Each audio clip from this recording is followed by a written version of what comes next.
code throws an error. Obviously, you should change nothing and try to run it again a few times. If that doesn't work, you're going to need a computer science degree. The awesome thing about software engineering is that you can learn to code and get a high-paying job while literally having no idea how anything actually works. It all just feels like magic, like a pilot driving a giant metal tube in the sky while knowing nothing about aerodynamics.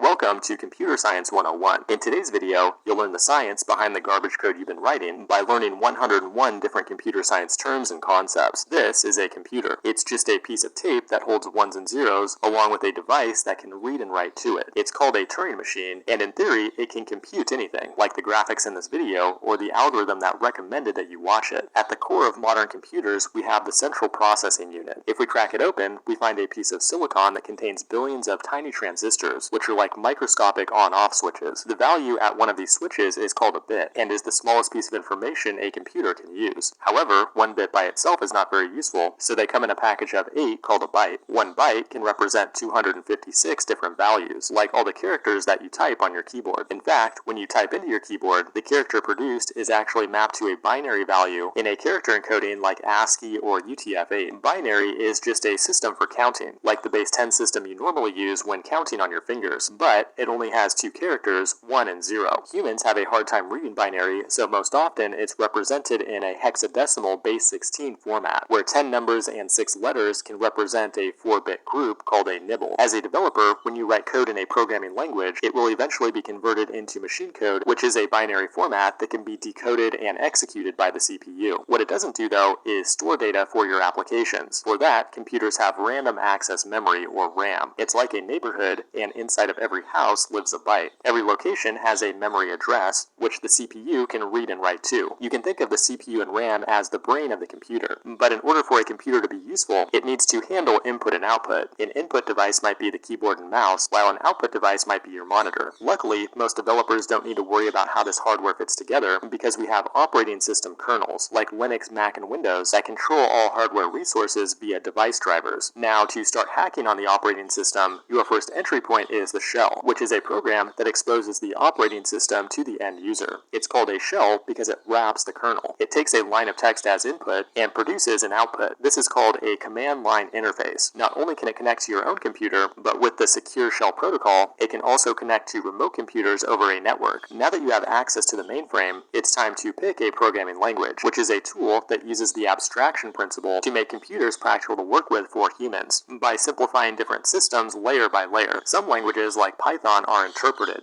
That means there's a program called an interpreter that will execute each line of code one by one. Other languages, like C++, are compiled. They use a compiler to convert the entire program into machine code in advance before the CPU attempts to execute it. This results in an executable file that can be run by the operating system without any extra dependencies. Now, every programming language has a variety of built-in data types to represent the data we're working with in our code. Instead of bytes, we work with more human-friendly things like characters and numbers. Now, the most fundamental way to use data in your application is to declare a variable. This attaches a name to a data point, allowing you to reuse it somewhere else in your code. Python is a